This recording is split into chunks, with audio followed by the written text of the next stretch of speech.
जब भी हम किसी टॉपिक को पढ़ते हैं तो सबसे पहले हमें जानना चाहिए कि उस टॉपिक के बारे में क्या और कैसे। जब हम प्रेसिडेंट के बारे में पढ़ रहे होंगे तो सबसे पहले हमें बेसिक आइडिया होगा। जब हम डिस्कशन करेंगे तो इन्हीं पॉइंट्स के आधार पर डिस्कशन करेंगे प्रेसिडेंट का। प्रेसिडेंट टॉपिक इसलिए लिया है पॉलिटिकल शुरू करने से पहले क्योंकि ये एक ऐसा टॉपिक है जहाँ से अंडरस्टैंडिंग हमें इंटरेस्ट क्रिएट करता है पैदा होने के लिए। अगर पॉलिटिक्स जिसने नहीं पढ़ी है, जैसे बहुत सारे लोग आप नहीं पढ़े कभी आपने, तो जब आप इसको पढ़ रहे होंगे तो आपको लगेगा कि हाँ ठीक है कुछ तो है, मतलब कुछ पढ़ने लायक है, कुछ समझने लायक है। दूसरा एक ऐसा चीज़ है कि टॉपिक में अगर पूरे कॉन्स्टिट्यूशन में देखा जाए तो किसी एक ऐसे पर्सन के बारे में, किसी एक कॉन्स्टिट्यूशन में बैठे हुए किसी व्यक्ति के बारे में अगर कहीं संविधान में लिखा गया है तो सबसे ज़्यादा आपका राष्ट्रपति के नाम पे चर्चा की गई है पूरे संविधान में। राष्ट्रपति के नाम पे चर्चा इसलिए की गई क्योंकि संवैधानिक प्रमुख है, देश में कुछ भी होता है सब राष्ट्रपति के नाम पे ही होगा। प्रधानमंत्री के बारे में संविधान में सिर्फ एक पेज में लिखा गया और कहीं नहीं लिखा गया, वास्तविक हेड भले प्रधानमंत्री होता है। तो इसलिए राष्ट्रपति को पढ़ना बहुत जरूरी हो जाता है। अब कई सारी चीजें, सबसे पहले राष्ट्रपति को जब आप पढ़ रहे होंगे, प्रेसिडेंट को पढ़ रहे होंगे, भैया ये कौन है, आपको ये पढ़ना पड़ेगा, ठीक है, और क्या ये भी आपको पढ़ना पड़ेगा। दूसरा, जब आप राष्ट्रपति के बारे में पढ़ते हैं तो राष्ट्रपति के दिमाग में आना चाहिए कि यार इलेक्शंस, क्योंकि हम जब पॉलिटिकल पढ़ रहे होंगे तो हमें पॉइंट ऑफ व्यू लेके चलना पड़ेगा इलेक्शन के बारे में कि भैया इसका इलेक्शन होता कैसे, यानी कि चुनाव के बारे में आपको बेसिक आइडिया होना चाहिए। चुनाव में जब हम बात करेंगे तो दो तरीके हैं, चुनाव होता कैसे, कैसे, and that is second point कि आपका कौन कौन पार्टिसिपेट करता है चुनाव में राष्ट्रपति की, ये भी मैटर करता है अपने आप में, ठीक है ना। तो हु कौन, ठीक है ना, कैसे और कौन, दो हमारे पास प्रश्न आते हैं और दोनों को समझना बहुत जरूरी है। तीसरा कंडीशन कि चुनाव की प्रक्रिया क्या होती है, ठीक है, ये भी हमको ध्यान में रखना होगा। इलेक्शन का मेथड क्या है, तो यहाँ पर तीसरा पॉइंट आ जाता है आपका। यहाँ पर आप देख लेंगे इलेक्शन का मेथड में कैसे हमने देखा प्रक्रिया, उसी में हम आपको मेथड को भी इंक्लूड कर लेंगे। तीसरी कंडीशन आती है जब राष्ट्रपति कोई व्यक्ति बनता है तो यार अच्छा एक बेसिक क्वेश्चन है इस टॉपिक के साथ में शुरू कर रहे हैं कि राष्ट्रपति जब शपथ लेता है, when they take an oath, तो किस चीज की शपथ लेता है। या कोई भी मंत्री आप देखते होंगे, गवर्नमेंट कोई बनाई जाती है, हर बार शपथ ली जाती है मंत्रियों के द्वारा, मंत्रिपरिषद के द्वारा कोई मंत्री बनेगा, वो किस चीज की शपथ लेते हैं भैया जी, संविधान की शपथ लेते हैं। और कोई संविधान की शपथ तो नहीं लेते हैं सर, संविधान की शपथ लेके क्या करेंगे। अच्छा मंत्रियों को शपथ लेते हुए तो देखा ही होगा, मतलब ठीक है, अगर हमें कभी भी किस चीज की शपथ ले रहे होते हैं वो। अच्छा राष्ट्रपति किस चीज की शपथ लेता है, सॉरी नहीं, प्रियम्बल की तो राष्ट्रपति शपथ नहीं लेता है। मतलब जब वो इंडिकेट करता है अपने मैसेज को तो शपथ में क्या कहना चाहता है वो, किसके लिए इंडिकेट रिप्रेजेंट कर रहा है अपने आप को। नहीं, राष्ट्रपति की शपथ का एक मतलब है, एक वर्ड आता है बीच में, वो संविधान की रक्षा, उसका फाइनल मोटो क्या होता है, संविधान की रक्षा। तो जो राष्ट्रपति है वो संविधान की रक्षा के लिए शपथ लेता है, दैट वाज द थिंग। संविधान का संरक्षक कौन कर रहा था, who the guardian of us, the thing is that कि राष्ट्रपति ही संविधान का गार्जियन होता नहीं है, लेकिन संविधान की रक्षा की शपथ लेता है वो। संविधान का गार्जियन कौन है, who is the guardian of constitution, supreme court है। हाँ, in final interpretation of in the hands of a supreme court, ये आपने पढ़ा आर्टिकल 32 एक्सप्लेनिंग अबाउट दैट। कुछ भी होगा फाइनल इंटरप्रिटेशन का, संविधान की व्याख्या, जितने भी केसेस आते हैं, व्हाट इज एक्सप्लेनिंग, जो संविधान में क्लियर कट नहीं लिखा गया है बट द सोच, जो उनकी थॉट है, उस थॉट प्रोसेस को एक्सप्लेन कौन करेगा, संविधान करता है, तभी तो केसेस आते हैं। केशवानंद भारती बेस में तो यही प्रियम्बल, पहले कह रहे हैं आप कि it is not a part of a constitution, ये संविधान का हिस्सा नहीं है, फिर बाद में वही आपका सुप्रीम कोर्ट कहता है कि संविधान का हिस्सा है। तो ये जो इंटरप्रिटेशन होगा, क्या हो सकता है क्या नहीं हो सकता, ये फाइनल कौन डिसाइड करेगा, सुप्रीम कोर्ट डिसाइड करता है, तो वो गार्जियन कहलाता है। बट संविधान की रक्षा की जो बात करता है, जब शपथ के दौरान बात करता है तो राष्ट्रपति वही लेता है संविधान की रक्षा का।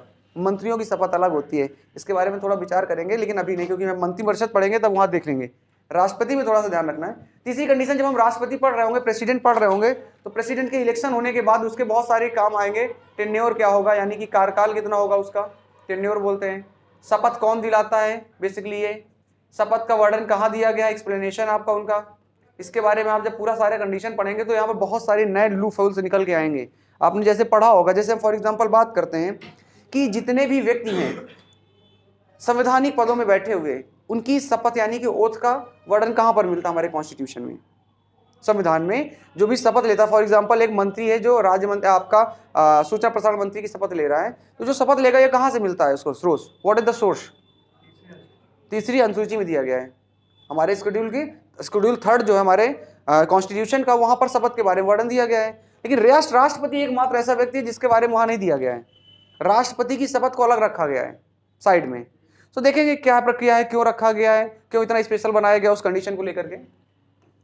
ये कंडीशन है कि कोई व्यक्ति अगर प्रेसिडेंट बन जाता है तो डेफिनेटली उसके पास पावर आएगी और हो सकता है कि पावर का मिसयूज करें। अक्सर जब आपके पास पावर आती है तो आप पावर का मिसयूज भी कर सकते हैं, ये भी एक उसका पहलू होता है। इसीलिए एक ऐसी प्रक्रिया भी रखी गई जिसे इम्पीचमेंट कहा जाता है, कि राष्ट्रपति को हटाया भी जा सके, impeachment. And the most important thing, impeachment क्या है, कैसी कंडीशन है उनके बारे में देखेंगे। नेक्स्ट कंडीशंस, जब किसी व्यक्ति को किसी पद में चुना जाएगा तो उसके पास जो पावर्स होंगी वो पावर बहुत मैटर करती हैं। और राष्ट्रपति के सबसे महत्वपूर्ण पहलू में अगर आते हैं तो ये तो एक फॉर्मेलिटी है, राष्ट्रपति की पावर जो आपको दिखती तो है राष्ट्रपति की पावर, लेकिन उसे कहते हैं स्टैम्प रबर की तरह काम कर रहा है। स्टैम्प रबर का मतलब जो ठप्पा लगा दो हो गया काम। तो राष्ट्रपति को यूज किया जाता है, राष्ट्रपति के लिए एक शब्द यूज किया गया है स्टैम्प रबर का। ये पहली बार शब्द यूज किया गया था एक प्रेसिडेंट रहे हमारे ज्ञानी जैल सिंह, प्रेसिडेंट रहे, आपको पता हो ज्ञानी जैल, जिन्होंने कौन सा यूज किया था पावर, पॉकेट वीटो का यूज किया था ज्ञानी जैल सिंह ने। तो उनके लिए इस वर्ड का यूज किया जाता रहा अक्सर, क्योंकि राष्ट्रपति को प्रधानमंत्री अपने इशारों में नचाता रहा है हमेशा। लेकिन फिर उन्होंने इस बात का फिर खंडन भी किया, उन्होंने पॉकेट वीटो का यूज कर लिया और उस समय यूज किया जिस समय सबसे ज़्यादा मेजोरिटी थी पूरे देश में सरकार के पास। राजीव गांधी की सरकार इंदिरा गांधी की डेथ के बाद बनती है और सबसे ज़्यादा मेजोरिटी होती है उस समय, 400+ सीटें जीत के आती है और उस कंडीशन में राष्ट्रपति की पावर राजीव गांधी को दिखाई जाती है। तो द थिंग इज दैट कि पावर है और पावर में बहुत सारी क्लासिफिकेशन है। जब आप पावर्स पढ़ रहे होंगे इनके आपके शक्तियां पढ़ रहे होंगे, पावर मतलब शक्तियां, तो आप यहाँ पे इनकी फाइनेंस पावर भी पढ़ रहे होंगे, वित्तीय शक्तियां कैसी हैं। जैसे मैं अगर पूछूं तो राष्ट्रपति की अध्यादेश ऑर्डिनेंस जारी करने की एक जो पावर है किस प्रकार की पावर है, एक वर्ड में आपको आंसर देना होगा। अगर राष्ट्रपति की अध्यादेश पावर की बात करता हूं, ऑर्डिनेंस पावर की बात करता हूं, तो किस प्रकार की पावर है?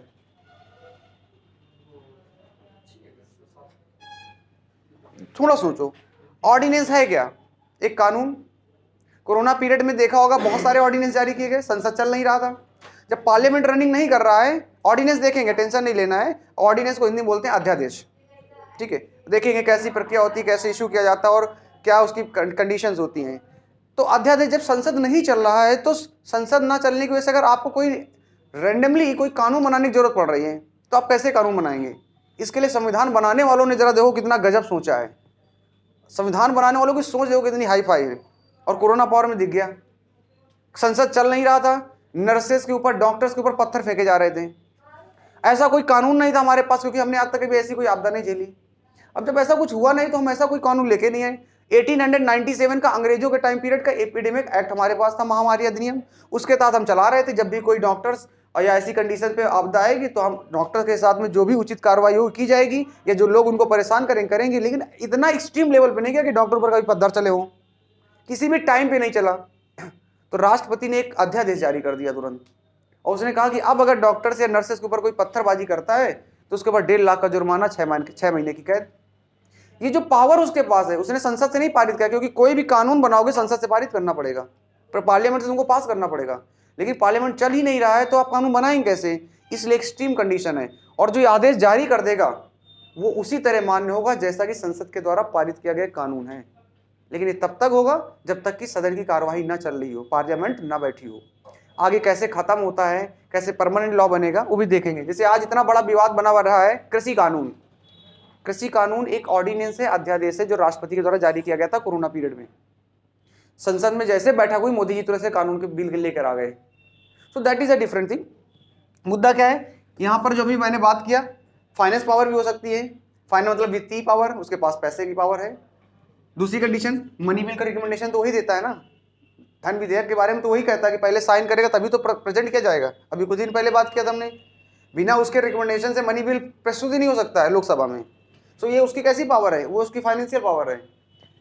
इसके पास कैसी पावर हो सकती है? लेजिस्लेटिव पावर, यानी कि आपका विधायी शक्तियां जिसे कहेंगे। बहुत इंपॉर्टेंट शक्तियां, यहां से क्वेश्चन बनेंगे, विधायी शक्तियां। तीसरी कंडीशन कैसी सर? एग्जीक्यूटिव पावर, कार्यपालिका शक्तियां। कार्यपालिका शक्तियां, इसका कोई एग्जांपल बता सकते हैं कार्यपालिका शक्तियां का? कोई भी एग्जांपल बता दीजिए। टॉपिक की शुरुआत करेंगे, लेकिन पहले समझ तो ले भैया हमें पढ़ना क्या क्या है। ठीक है, कार्यपालिका शक्तियां, कोई भी एग्जांपल बताइए कार्यपालिका शक्ति जहां आपको दिख रही हो। एग्जीक्यूटिव पावर जहां दिख रही हो, प्रेसिडेंट ने अपनी एग्जीक्यूटिव पावर का यूज किया।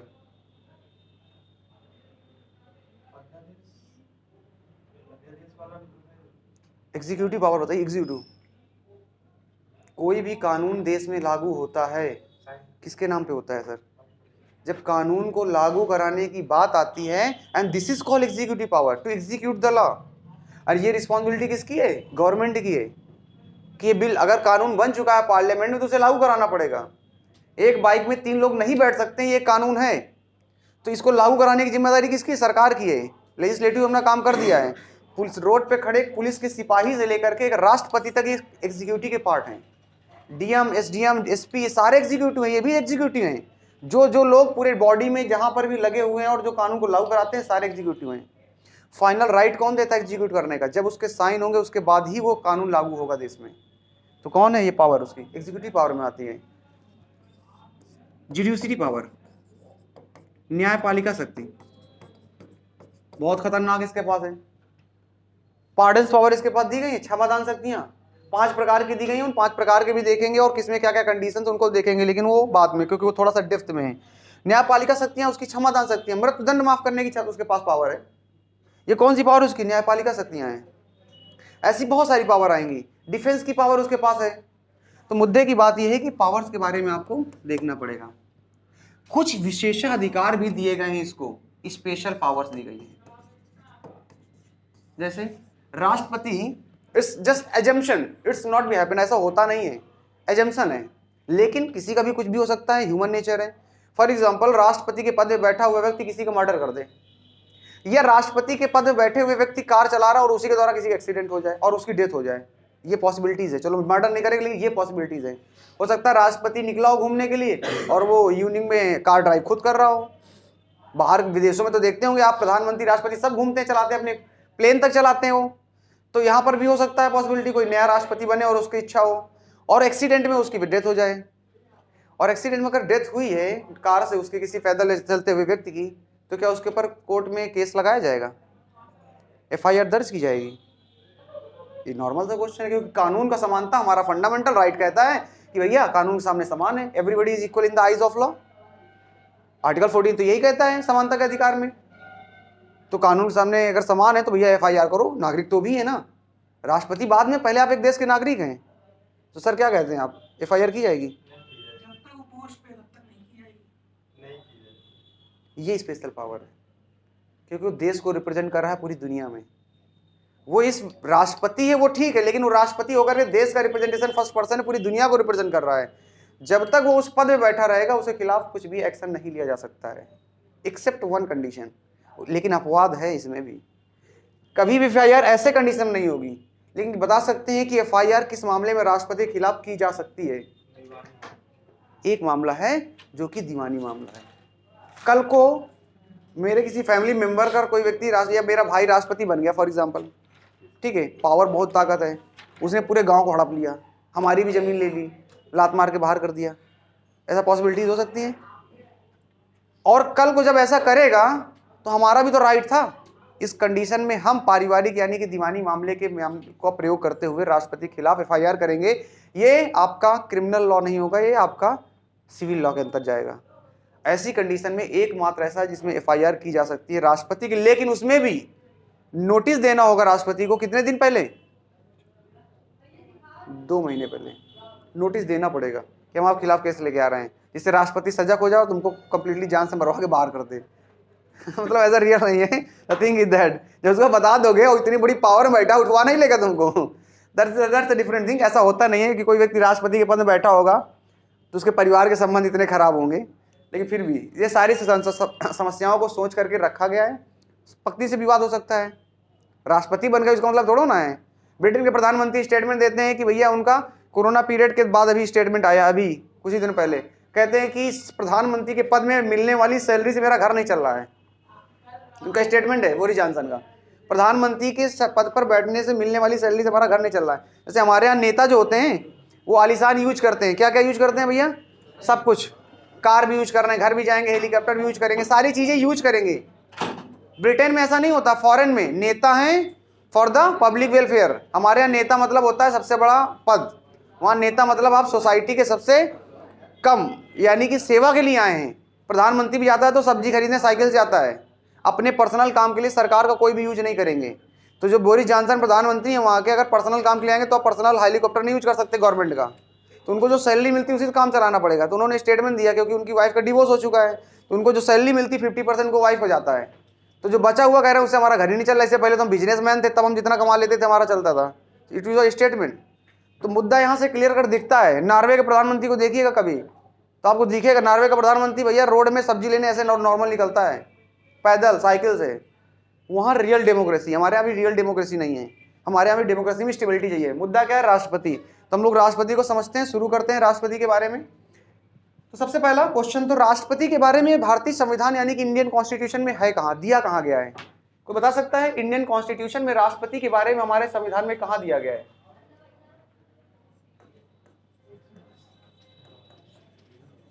जी बताइए। आशा करते हैं आपका कि आपका जवाब आ रहा होगा इसमें, और नहीं आ रहा तो कोई बात नहीं। राष्ट्रपति के बारे में हमारे कॉन्स्टिट्यूशन में, और थोड़ा सा चीजों को लेके चलेंगे तो नोट भी करते चलिएगा आप चीजों को, जो भी चीजें आती हैं। प्रेसिडेंट के बारे में हमारे संविधान में दिया गया है पार्ट यानी कि भाग 5 में। पहला तो एक पॉइंट ये ध्यान रखिएगा। पार्ट 5 जो है यानी कि भाग 5, ये बात करता है किसके बारे में? केंद्र के बारे में, सेंटर के बारे में। पार्ट 6 जो है वो स्टेट के बारे में बात करेगा, क्योंकि जब हमने बात की थोड़ा सा डेप्थ रहेगा तो चीजों को समझते हुए चलना है। पार्ट जो 5 है, इस पार्ट 5 में कई सारे अध्याय हैं, चैप्टर हैं। उसमें चैप्टर 1 जो है, चैप्टर 1 जो चीजें लिख रहे हैं उसको ऐसे ही लिखते जाइएगा चैप्टर, क्योंकि ये आर्टिकल 52 शुरू होकर के 100+ तक जाएगा। लेकिन हमें करना क्या है? चैप्टर 1 को समझना है। जब आप चैप्टर 1 पढ़ेंगे पार्ट 5 में, तो इसका आर्टिकल 52 से लेकर के आर्टिकल 78 तक दिए गए हैं, चैप्टर 1 के अंतर्गत है। इस कॉन्स्टिट्यूशन संविधान में ऐसे ही पूरा दिया गया है एक्सप्लेनेशन।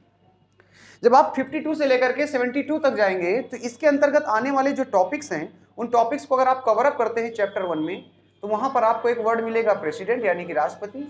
आपको ये चैप्टर पढ़ना होगा पहले, और सीक्वेंसिंग अकॉर्डिंग। फिर उसके बाद उपराष्ट्रपति यानी कि वाइस प्रेसिडेंट। इंग्लिश वाले आप लिखते भी चलिएगा भाई साहब, वाइस प्रेसिडेंट।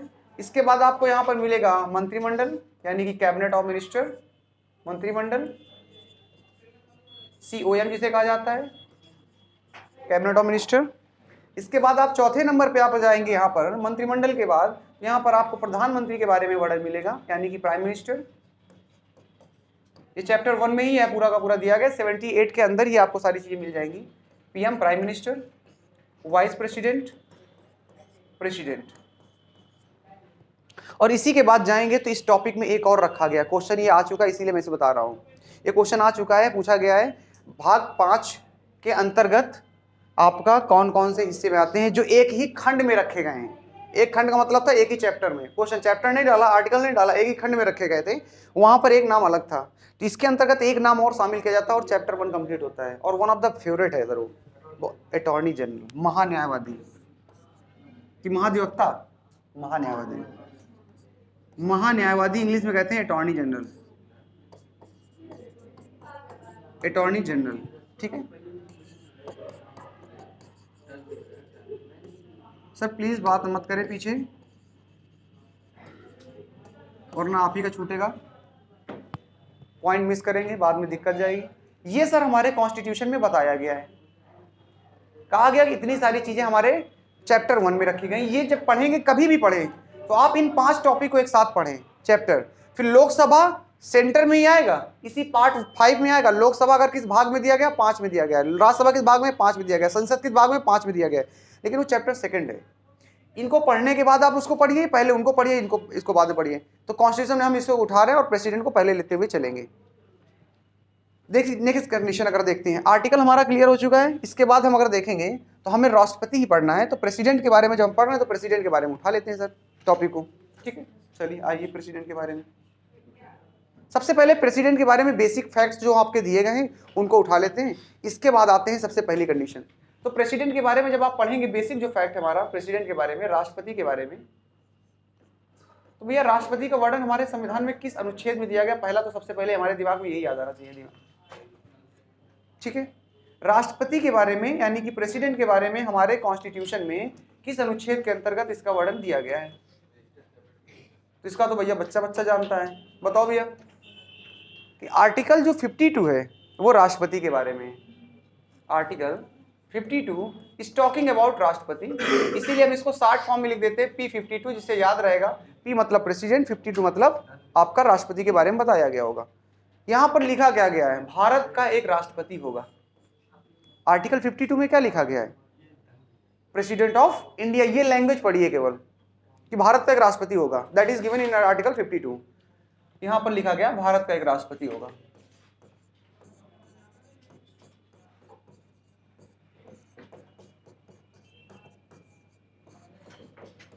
लिख लीजिएगा प्रेसिडेंट ऑफ इंडिया।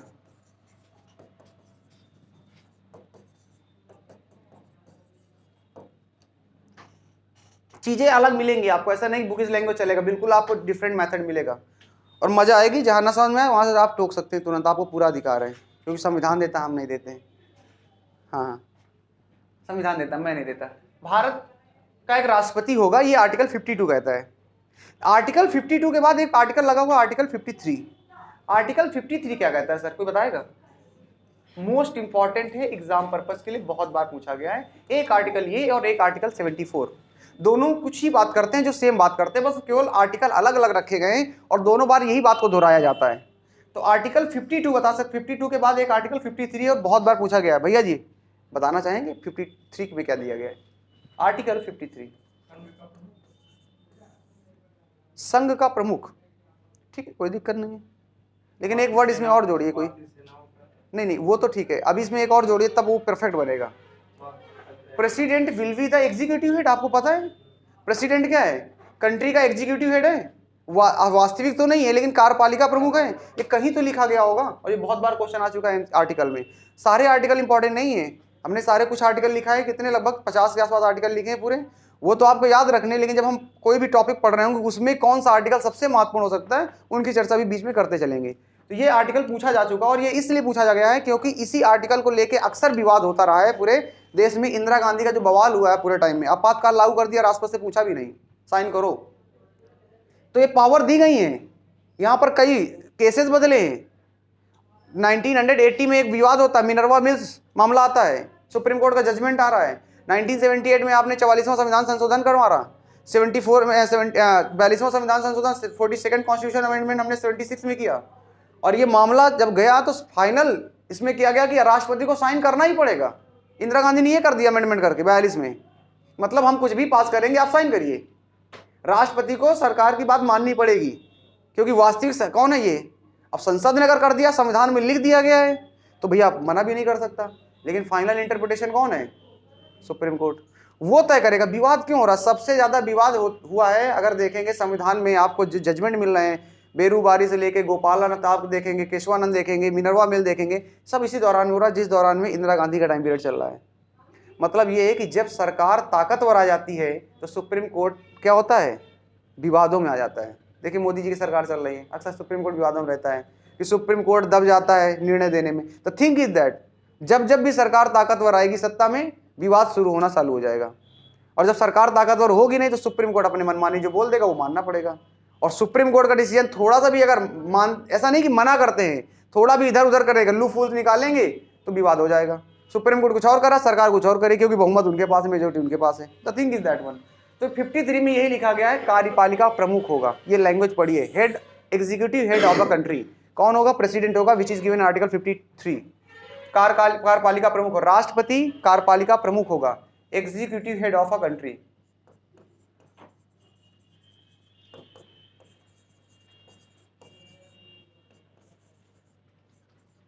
ठीक है, कोई बात नहीं, executive head of a country कार्यपालिका प्रमुख होगा।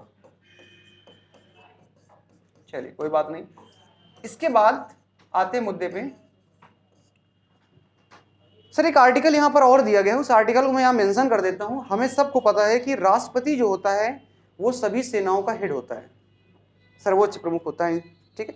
मेन कमांडर कह सकते हो उसे, commander of the army, air force and navy, तीनों का हेड होगा।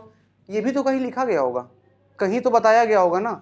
और ये किस प्रकार की पावर, अच्छा एक चीज मैं पूछूं आपसे कि सर आर्मी का हेड होता है वो, तो ये क्या किस प्रकार की पावर है उसके पास?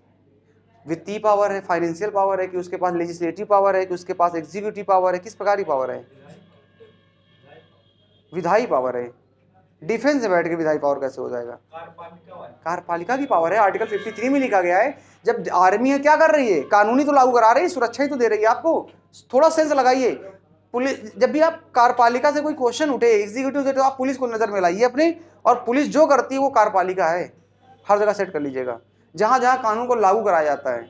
पुलिस का काम नहीं है कि कौन कानून तोड़ रहा है उसको क्या देना है, वो कोर्ट तय करेगा। वो बात अलग कि मैटर सॉर्ट आउट हो जाता है रोड में, तो वो अलग मैटर है। बट रियलिटी इज दैट कि पुलिस के पास कोई राइट नहीं। अगर 3 लोग बैठे हैं तो उसका सिर्फ काम है चालान कर देना और कुछ नहीं करना है, ना डंडे मारना है और ना उससे मैटर को सॉर्ट आउट करना है कि अगले बार से पहन लेना, हेलमेट लगा लेना, लॉ 500, ऐसा कुछ नहीं करने का अधिकार है उसके पास। यहाँ पर आर्टिकल 53 के साथ में एक आर्टिकल दिया गया है, आर्टिकल 53 क्लॉज 2, यानी कि सब आर्टिकल है। आर्टिकल 53 सब क्लॉज 2 यानी कि 53 का 2। यहाँ पर लिखा गया है क्या sir? Commander of defence, commander, ठीक है, लिख लीजिएगा भैया, कमांडर ऑफ डिफेंस, सेनाओं का प्रमुख, सेनाओं का प्रमुख होगा, दैट इज गिवन हियर।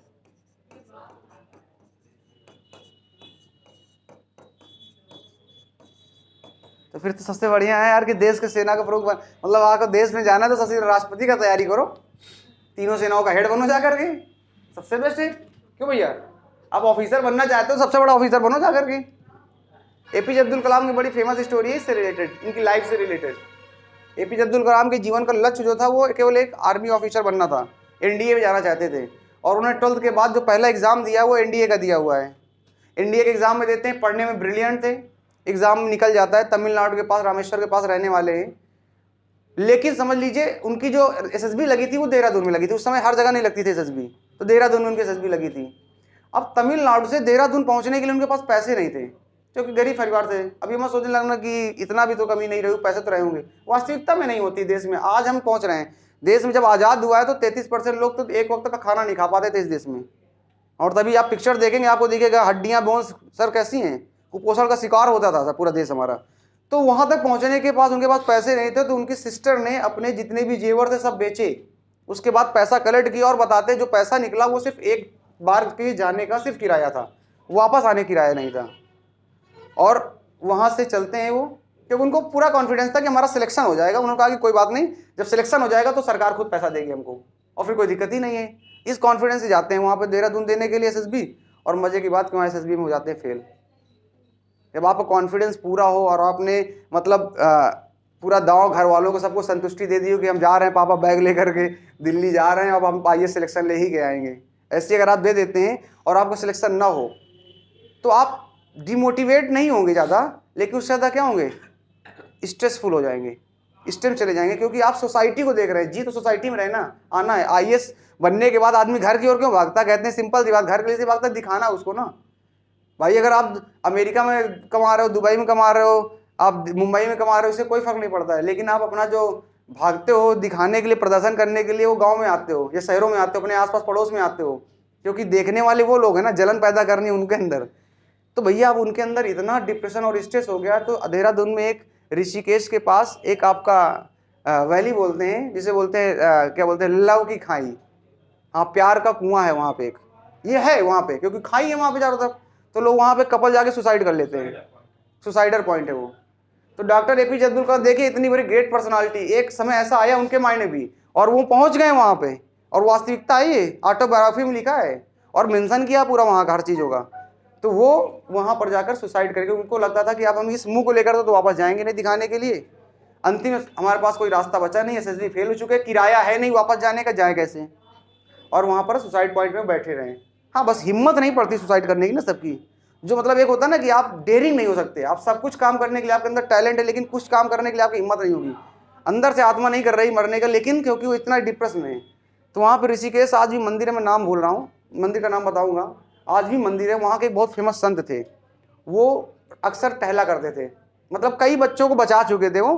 तो वो उस दिन वहाँ से निकले, उनको लगा कि यार ये लड़का बैठा हुआ है, देखा संत थे, ये होती है इंडिया की यूनिटी, एकता इसे कहते हैं। एक लड़का जो मुस्लिम है, उन्होंने पूछा जा करके, नाम पूछा, क्या एनडीए के लिए आए हो, बताया कि फेल हो गए और इसके बाद आपके पास जाने का पैसा नहीं है, और क्योंकि ऐसी कंडीशन है, अब मैं नहीं चाहता कि जीवन में कोई बचाए, क्योंकि कई सारी असफलताएं लग चुकी है, घर की स्थिति ऐसी है। उसको मोटिवेशन देते हैं, उसको अपने आश्रम ले आते हैं, बहुत फेमस है, मतलब सरकार ने उस आश्रम को और मॉडिफाई कर दिया है, वापस लाते हैं, मतलब बड़ी सटीक, इसलिए कहते हैं ना मोटिवेशन आपको कहीं से मिल सकता है। बाकी वो तो ठीक है, उन्होंने कहा या नहीं कहा ये बात की अलग बात है, कहते हैं कि आपको मतलब ऐसा माना जाता है, उन्होंने उनको थोड़ा सा मोटिवेट किया कि अगर आपको ये असफलता लग रही है, इसका मतलब ये है कि ऊपर वाले ने आपको इससे बड़े काम के लिए आपको रखा हुआ है, छोटे कामों में आपको नहीं लिप्त करना चाहता है।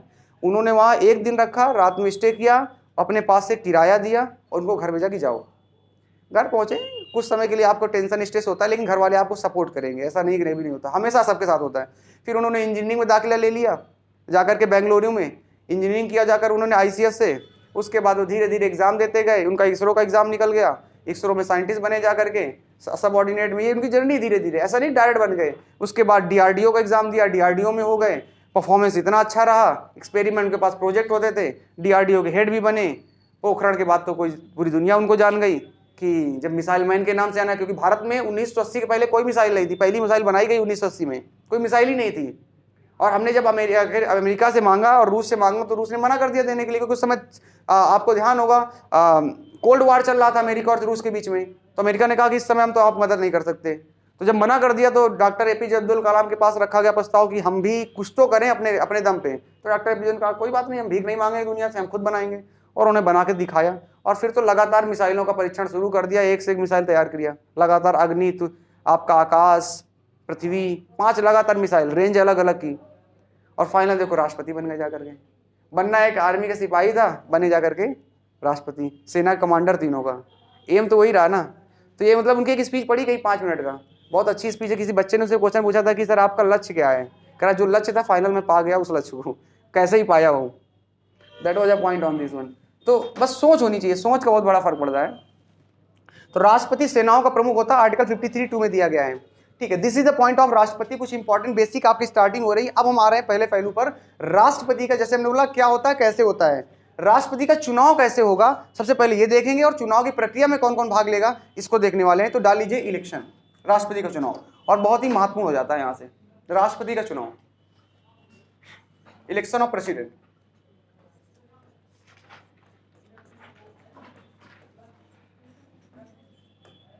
अच्छा ये तो राष्ट्रपति का चुनाव डायरेक्ट क्यों नहीं होता, प्रधानमंत्री की तरह क्यों नहीं होता, election of president, election of president, राष्ट्रपति का चुनाव है सर, वो डायरेक्ट क्यों नहीं होता सर, प्रेसिडेंट की तरह क्यों, प्राइम मिनिस्टर की तरह क्यों नहीं होता है, विधायक की तरह क्यों नहीं होता सर, बताना चाहेगा कोई सर, बोलो सर, जीएस है सर, ये वाली जीएस नहीं कि बैठे बस केवल हम बोलेंगे और तुम सुनोगे। जीएस मतलब जनरल स्टडी, सामान्य ज्ञान, आदान प्रदान। चलिए कोई बात, विचार ही नहीं है सर, पैदा करो विचार। अच्छा तो बताइए सर। अच्छा प्रकट नहीं, क्यों, कोई समस्या है पेट में क्या? अच्छा पेट की इसी भयंकर बीमारी से पीड़ित हैं आप, शब्दों का प्रभाव बाहर नहीं आ पा रहा है, कुछ सोचा आपने, कुछ दिमाग में आ रहा है हल्का सा, बताओ भैया जी आप बताओ। अच्छा राष्ट्रपति का चुनाव प्रधानमंत्री की तरह क्यों नहीं होता, इट्स वेरी नॉर्मल क्वेश्चन, और मैं जो क्वेश्चन पूछ रहा हूँ आईएएस में मेंस में आया हुआ क्वेश्चन है, आईएएस का मेंस का क्वेश्चन आया हुआ है, मैंने लेकिन नॉर्मल ऐसे पूछ रहा हूँ, मैं आपसे वो लिखने के लिए नहीं कर रहा हूँ 250 वर्ड लिखो, बट ये I am asking that UPSC पूछा है कि सर आईएएस का चुनाव नहीं होता है क्यों, एक्सप्लेन करें, व्याख्या करें जी, बताइए। ये भी एक तरीके का देश के प्रमुख ही होते हैं, अप्रत्यक्ष चुनाव होता है। क्यों होता, मैं पूछ रहा हूँ सर, क्योंकि पूरे देश से फिर वोटिंग करानी पड़ेगी। क्या दिक्कत है, अब लोकसभा प्रधानमंत्री को इतना दे रहे हैं पावर, तो अब लोकसभा को आप चुनाव करा रहे हैं पूरे देश में, तो एक छोटा सा इसका भी करा लें सर। ये भी तो चुनाव है, मतलब जो चुन के जा रहा है वही तो उनको भी वोट दे रहा है ना, उनकी तो मैं यही पूछ रहा हूँ क्यों, वाई? संविधान बनाने वालों ने इतना लफड़ा क्यों बनाया? राष्ट्रपति का चुनाव समझना आसान बात नहीं है। जब राष्ट्रपति का चुनाव होता है अगले 10 दिन तक न्यूज पेपर केवल उसके चुनाव से भरे होते हैं, कभी ऑब्जर्व करिएगा। 10 दिन केवल न्यूज पेपर में वही आंकड़े आएंगे, पूरे 10-10 पेज में आंकड़े पड़े रहते हैं। आसान बहुत नहीं, हम लोग बहुत सिंपल समझ लेते हैं कि ये चुनाव हो गया। आज बताएंगे आपको, या जैसे भी टाइम आएगा, राष्ट्रपति का चुनाव इज वेरी कॉम्प्लेक्स और पूरा समझेंगे कैसे होता है। लेकिन हम डिटेल में नहीं जाएंगे, बेसिक लेकिन अंडरस्टैंडिंग ले लेंगे राष्ट्रपति का चुनाव की प्रक्रिया क्या है, क्योंकि वो मेथड पूछा जाता है। आपने सुना होगा समानुपातिक प्रतिनिधित्व प्रणाली राष्ट्रपति के चुनाव में प्रयोग की जाती है। क्या मतलब होता है इसका? अनुपातिक प्रतिनिधित्व प्रणाली, प्रोपोर्शनल रिप्रेजेंटेटिव सिस्टम, ये भी क्या होता है इसको भी देखेंगे। सबसे पहली कंडीशन, राष्ट्रपति के चुनाव में भाग कौन लेता है? ठीक है, कौन भाग लेते हैं? और उसके लिए आपका चुनाव मंडल, एक वर्ड यूज किया जाता है चुनाव मंडल, जिसको आप कहते हैं इलेक्टोरल कॉलेज। ये कोई कॉलेज नहीं है, इलेक्टोरल कॉलेज, यानी कि वो लोग जो राष्ट्रपति के चुनाव में कैंडिडेट भाग लेते हैं उनका जो एक ग्रुप है, मंडल है, that is called electoral college. तो सबसे पहला क्वेश्चन तो यही से बनता है, मोस्ट इंपॉर्टेंट क्वेश्चन है, आपसे बनना चालू हो जाता है। इलेक्टोरल कॉलेज, सबसे पहला क्वेश्चन आपका यहीं से बनेगा जाकर के, कि राष्ट्रपति के चुनाव में कौन कौन भाग लेता है। उसके लिए बताया गया है कि चुनाव मंडल कहाँ बनेगा, और उस चुनाव मंडल के बारे में, यानी कि इसके बारे में हमारे संविधान में आर्टिकल 54 में लिखा गया है।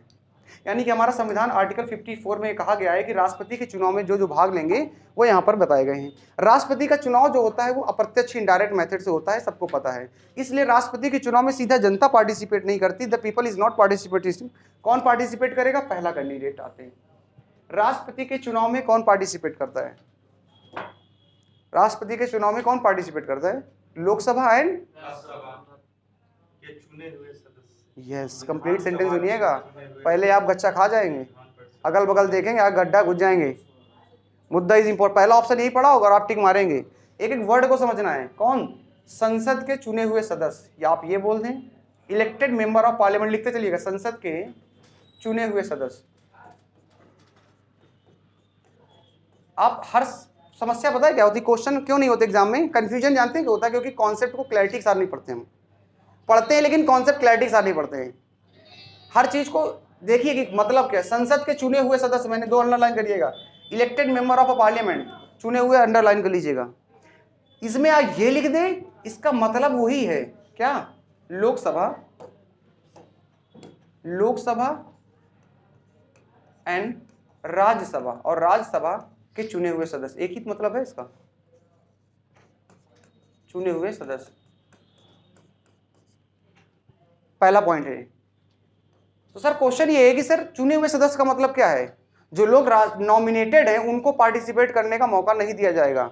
राज्यसभा में 12 सदस्यों का मनोनयन होता है, नॉमिनेटेड होते हैं, और 2 सदस्य मनोनीत होते हैं किसमें? लोकसभा में। ये लोग पार्टिसिपेट नहीं कर सकते इलेक्शन ऑफ प्रेसिडेंट में। क्यों नहीं कर सकते बता सकते हैं आप?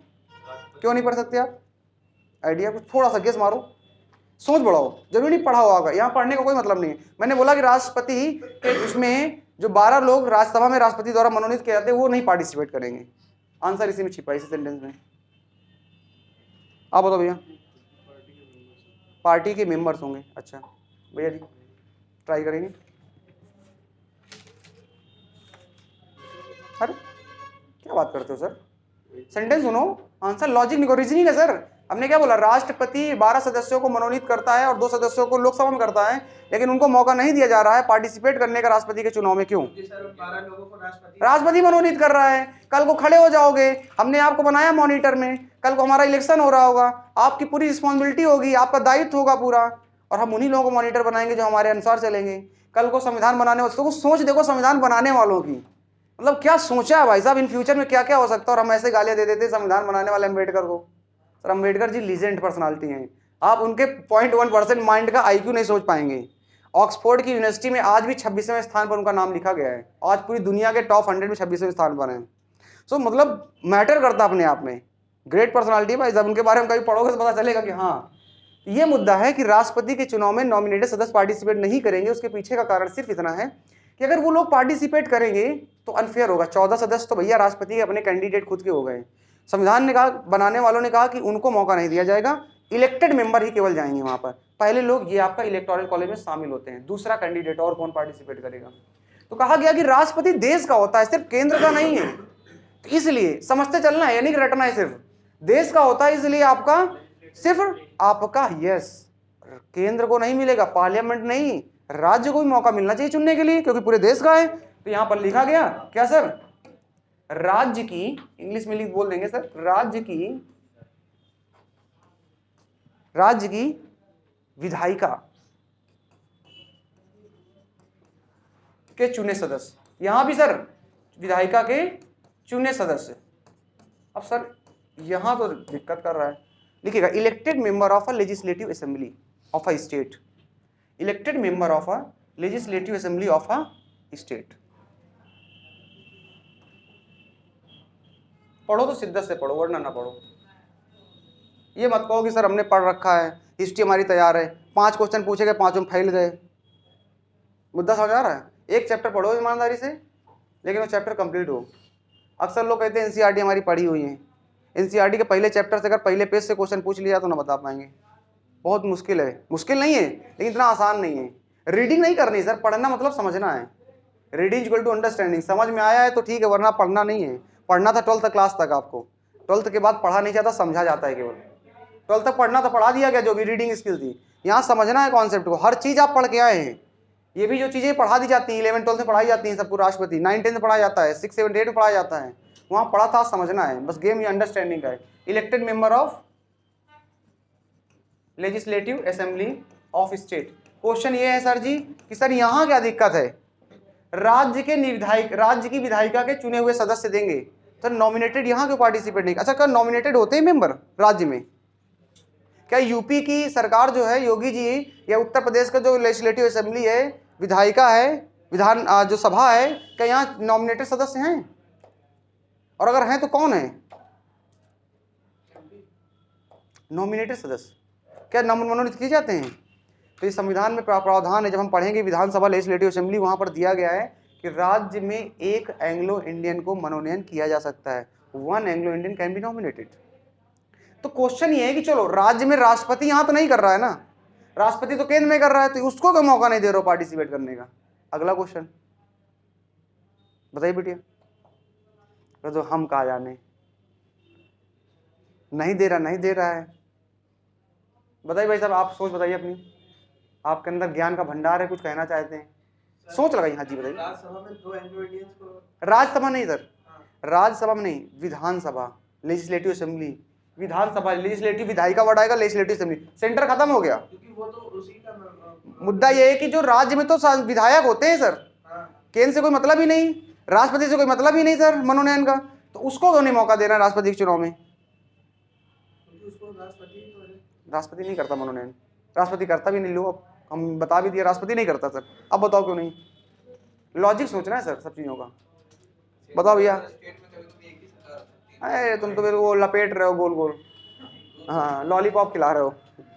सर आप बताइए सर, आशाएं मेरी आपसे जुड़ी, निराशा मत करिएगा। राष्ट्रपति राज्यपाल को मनोनीत करता है और राज्यपाल ही एक एंग्लो इंडियन को मनोनीत करता है। यस, 1/6 सदस्यों को विधान परिषद चयन का देखिए, चयन लगी है सर, राष्ट्रपति ने राज्यपाल को मनोनयन किया है और राज्यपाल को अधिकार है विधानसभा में एक एंग्लो इंडियन को मनोनयन करने का। लेकिन ये क्या आपको नहीं दिख रहा है, A = B = C then A = C? अगर राज्यपाल किसी को मनोनीत करेगा, राज्यपाल जो जिम्मेदार है राष्ट्रपति के लिए, तो वो व्यक्ति राज्यपाल के लिए जिम्मेदार हो जाएगा। तो इनडायरेक्ट रूप से राष्ट्रपति, जो संविधान बनाने वालों ने ये सोचा कि यार हो सकता है वो मामला भी डिस्टर्ब कर दे जा करके, वो राज्य में वही व्यक्ति बैठा लेगा जो व्यक्ति उसके फेवर में वोट डाले, तो कहा उसको भी हटा दो। कितनी लॉन्ग चैन सोचिए, समझे भैया। यहाँ आदमी ये नहीं डिसाइड कर पाता घर में, मतलब ये नहीं कर रहा हूँ लेडीज के मैं कर रहा हूँ, लेकिन यहाँ ये नहीं डिसाइड कर पाता है दोपहर के लंच के बाद, हाँ आधे टाइम तो यही डिस्कशन चलता है, आज जी बताओ आज क्या बनाया जाए, वो भी बना लो अपने मन से, फिर 3-4 बार अरे आप बताओ क्या बनाना है, हाँ वो कहेगा बना लो जो बनाना है, 3-4 बोले अरे आप ही बताओ जो बताओगे, आज पनीर बन जाए, अरे कल ही तो खाया पनीर, बनाना नहीं है, बेइज्जती करनी है उसकी, फुल बेइज्जती करने का एक तरीका होता है। The thing is that one, भैया आपके साथ ऐसा होता होगा, एक्सपीरियंस पर्सनालिटी है ना। थर्ड पॉइंट पे आइए सर, पॉइंट समझ आ रहा है, क्लियर है? लिखना नहीं है, लिखा तो हर जगह है सर, समझो पॉइंट को तो माइंड में बैठेगा परमानेंट, याद नहीं करना पड़ता। पॉलिटी कभी पॉलिटी याद नहीं की जाती, कुछ चीज़ें याद कर दी जाती, इससे आपका आर्टिकल हो गया, बाकी सब समझना है सर, गेम समझने का है। थर्ड पॉइंट, और किसी को मौका दिया गया है? राष्ट्रपति के चुनाव में किसी और को मौका दिया जा रहा है कि बस 2 ही लोग हैं? जरूरी नहीं हमने तीसरा लिख दिया तो दिया ही जाता हो, हाँ तुम सोच रहे हो तीसरा लिखे तो दिया जाता होगा, बताओ भैया, और किसी को मौका मिलता है राष्ट्रपति के चुनाव में? हमको तो नहीं मिल रहा भैया, 2 ही लोग मिलते हैं। अरे सर मिलता है सर, अब बताओ, तीसरा मिलता है। केजरीवाल क्या इसे टाइम पास के लिए आए हैं? वो भी तो पार्टिसिपेट करेंगे। यूटीज यूटीज में जिन यूनियन टेरिटरीज में विधानसभा है, लेजिस्लेटिव असेंबली है, उनके विधायकों को भी ये मौका मिलेगा, यानी कि elected member of a UTs legislative assembly. जो आपके केंद्र शासित राज्यों की विधानसभा है, उनके विधायकों को भी ये मौका दिया जाएगा, वहां भी नॉमिनेटी इज नॉट अलाउड। चलिए लिख लीजिए भैया थर्ड पॉइंट्स को। Elected member of UTs legislative assembly, UTs legislative assembly, मैंने शॉर्ट फॉर्म में लिख दिया। केंद्र शासित राज्य की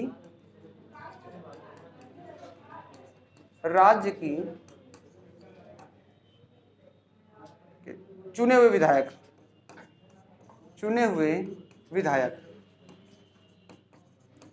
ये बताइए कि कितने ऐसे यूटीज हैं जिनको मौका मिलता है राष्ट्रपति के उसमें पार्टिसिपेट करने का? बताइए कितने ऐसे सर यूटीज हैं भैया? अरे शांत रहो थोड़ा, क्लास में बैठो। कितनी ऐसी यूटीज है जिनको मौका मिलता है सर राष्ट्रपति के चुनाव में भाग कर लेने का? पहली दिल्ली, सबको पता है, दिल्ली के पास विधानसभा है सर, और जिन के पास विधानसभा उनको मौका मिलेगा। तो आपको ये पता होना चाहिए विधानसभा किन किन के पास है। अब अगर ये आपको आइडिया नहीं है तो फिर दिक्कत है। दूसरा सर पुडुचेरी, वही मतलब पौंडीचेरी, पुडुचेरी को मौका मिलता है, लिख लीजिएगा हिंदी वाले भैया, पुडुचेरी, यानी कि दिल्ली और पुडुचेरी। और जरूरी नहीं मैंने एरो बना रखे हो तो आगे भी हो, ठीक है, बनाए इसीलिए जाते हैं। केवल दिल्ली और पुडुचेरी के पास ही विधानसभा है। जम्मू कश्मीर नई विधान आपकी बनाई गई है, यूटी, आपको पता है 2019 में मोदी जी ने बनाया है, लेकिन अभी तक चुनाव ही नहीं कराए हैं वहां पे, इसलिए अभी वो पार्टिसिपेट नहीं कर रही है। लेकिन जब भी इलेक्शन हो जाएंगे तो याद रखिएगा जम्मू कश्मीर इसमें ऐड हो जाएगा, जम्मू कश्मीर ऐड हो जाएगा, क्योंकि जम्मू कश्मीर के पास विधानसभा दी गई है। मजे की बात तो ये, तो जम्मू का जिन के पास आपकी विधानसभा होगी, लेजिस्लेटिव असेंबली, वो पार्टिसिपेट करेंगे यानी कि जहां इलेक्शन होंगे। तो दिल्ली के पास इलेक्शन होते हैं, पुडुचेरी में होते हैं, जम्मू एंड कश्मीर के पास विधानसभा इलेक्शन नहीं है अभी तक, तो जम्मू कश्मीर को भी मौका नहीं है। लेकिन जब भी इलेक्शन होंगे, अब सरकार कह रही है कि अभी वहां पर इलेक्शन कराने की स्थिति नहीं है वहां पर, तो जब भी कराएगी उसके अकॉर्डिंग हमें उस पर डिस्कस नहीं करना है। तो अभी जिनको मौका राइट है वो दिल्ली और पुडुचेरी को है। इतने लोग राष्ट्रपति के चुनाव में भाग लेते हैं अलग अलग कंडीशन से। अब आप देखिए कि पूरे देश रिप्रेजेंट कर लिया आकर के, पूरा देश रिप्रेजेंटेशन में आ चुका है। ये राष्ट्रपति के चुनाव में पार्टिसिपेट करने वाले लोग हैं, इनको कहा जाएगा इलेक्टोरेट कॉलेज। तो मुद्दा ये उठता है कि सर ये लोग पार्टिसिपेट तो करेंगे, लेकिन करेंगे कैसे? इसके लिए इलेक्शन प्रक्रिया क्या है उसके लिए जरा लिख लीजिए इलेक्शन प्रक्रिया। अगली क्या है कि सर इलेक्शन प्रोसेस,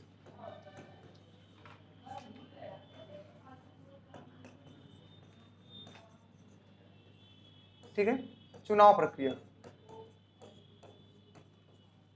और चुनाव में कौन भाग लेगा ये आर्टिकल 54 में। तो सर जब भाग लेगा ये क्लियर हो गया तो भाग भी लेंगे। तो याद रखना अगला आर्टिकल बहुत आसान है कि चुनाव होगा कैसे, इसके बारे में हमारे संविधान में आर्टिकल 55 में लिखा हुआ है। चुनाव कैसे होगा ये 55 में लिख दिया गया। आसान बहुत है याद करना। पहला राष्ट्रपति कौन है, आर्टिकल 52 में दिया गया, भारत का राष्ट्रपति होगा। दूसरा राष्ट्रपति कौन है, कार्यपालिका प्रमुख, 53 में डाल दिया गया। अब राष्ट्रपति होगा तो पहले बताओ भैया कि राष्ट्रपति को चुनाव होगा। तो लोगों ने कहा चुनाव कैसे होगा, तो उन्होंने कहा कि आर्टिकल 54 पढ़ लो, ऐसे चुनाव, इन लोग आपके बैठे होंगे चुनाव पार्टिसिपेट करने वालों ने। जब ये पढ़ लिया कि यार ये लोग पार्टिसिपेट करते हैं लेकिन वोटिंग करेंगे कैसे ये लोग, तो बताया गया कि 55 पढ़ लीजिए कि वोटिंग का मेथड ये होगा। और वोटिंग का मेथड क्या होगा देख लीजिए जरा सा, मैं यहाँ पर लिख देता हूँ क्वेश्चन में क्या आता है। एक तरीका नहीं है, वर्ड कई सारे यूज किए गए हैं, इसे सबको समझना है। राष्ट्रपति का चुनाव पहला तो कहलाता कैसा, इनडायरेक्ट। राष्ट्रपति का जो चुनाव होता है वो इनडायरेक्ट होता है, यानी कि अप्रत्यक्ष चुनाव। अप्रत्यक्ष, आई थिंक अप्रत्यक्ष सही लिखा हुआ है, देख लीजिएगा, मुझे ऐसा लग रहा है गलत है। अप्रत्यक्ष सही है, ठीक है, अप्रत्यक्ष चुनाव, ठीक, कोई दिक्कत नहीं। इनडायरेक्ट ऑप्शन मिलता है, बहुत मिल जाता है, नॉर्मल क्वेश्चन में अप्रत्यक्ष चुनाव ये ऑप्शन मिल जाएगा। तो ये तरीका कहलाता है राष्ट्रपति के चुनाव, क्योंकि डायरेक्ट, अच्छा अप्रत्यक्ष चुनाव क्यों कहते हैं सर इसको? प्रत्यक्ष चुनाव वो चुनाव है जिसमें सरकार का चयन जनता करे, यही डेमोक्रेसी, यही लोकतंत्र है, जिसमें जनता के किसी ऐसे व्यक्ति को चुन रहे हो जो सरकार चलाने का हेड हो, वो अनडायरेक्ट हो गया। तो विधायक सांसद को आप चुन रहे हो और विधायक सांसद राष्ट्रपति को चुन रहे हैं, तो इनडायरेक्ट मेथड हो गया, and that's why it is called अप्रत्यक्ष चुनाव, इनडायरेक्ट मेथड। दूसरा सर, इसका जो चुनाव होता है राष्ट्रपति का, वो कोटा सिस्टम से होता है। इंपॉर्टेंट फैक्ट है, quota method, quota system, quota पद्धति कहा जाता है, कोटा सिस्टम।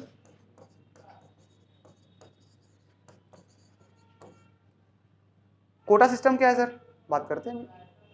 तीसरा, राष्ट्रपति के चुनाव में प्रयोग की जाती है एकल संक्रमणीय मत प्रणाली, मोस्ट इंपॉर्टेंट, लिख लीजिएगा, हिंदी में इंग्लिश बोल रहा हूं मैं, एकल संक्रमणीय मत प्रणाली।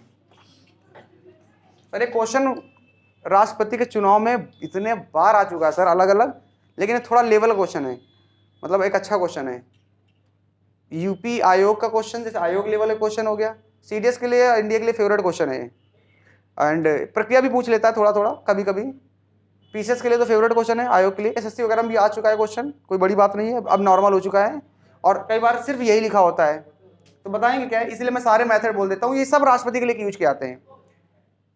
और इसका सिर्फ यही नहीं किया जाता, राज्यसभा के सदस्यों का चुनाव में किया जाता है, वाइस प्रेसिडेंट में भी किया जाता है, कई जगह इनका किया जा रहा है एक्चुअली।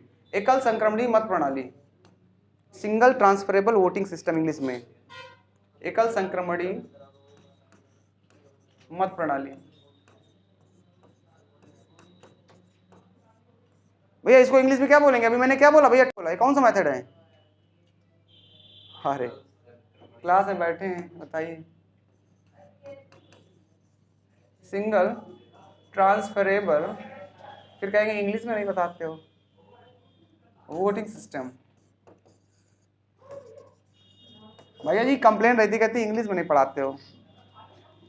भैया जी के ऑक्सफोर्ड जाएंगे तो सीख क्या है भैया जी के लिए इंग्लिश स्पेशल, भैया जी को पढ़ाया करेंगे इंग्लिश में।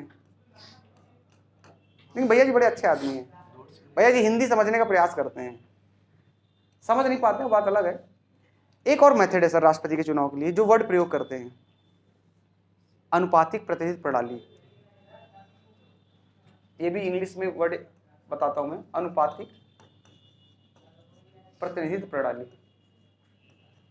ये सारे वर्ड, इनमें से कोई एक ऑप्शन डाल दिया जाएगा राष्ट्रपति के चुनाव में, इस प्रक्रिया से होगा। सबका मतलब है अनुपातिक प्रतिनिधित्व प्रणाली, प्रोपोर्शनल रिप्रेजेंटेटिव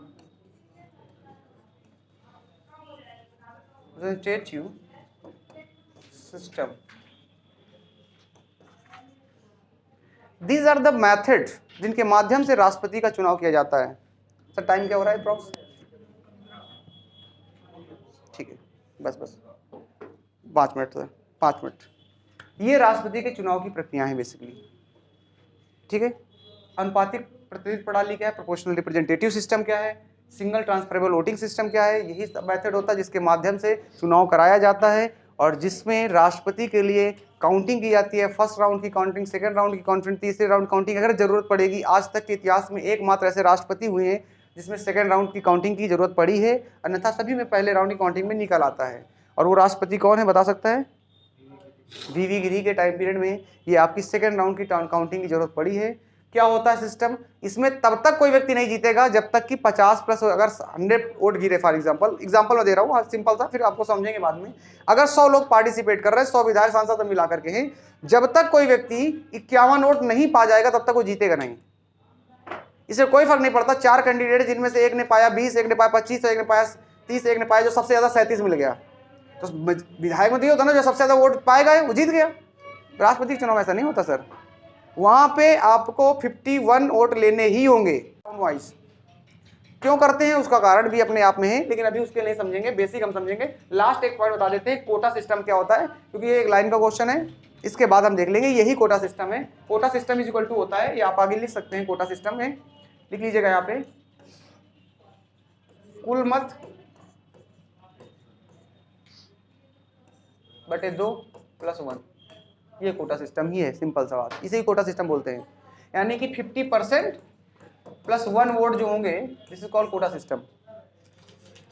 ये कोटा था 100 में 50% +1, 51% नहीं, मैंने 100 का एग्जाम्पल, इसका मतलब नहीं 51% आप याद कर लो, 50% +1।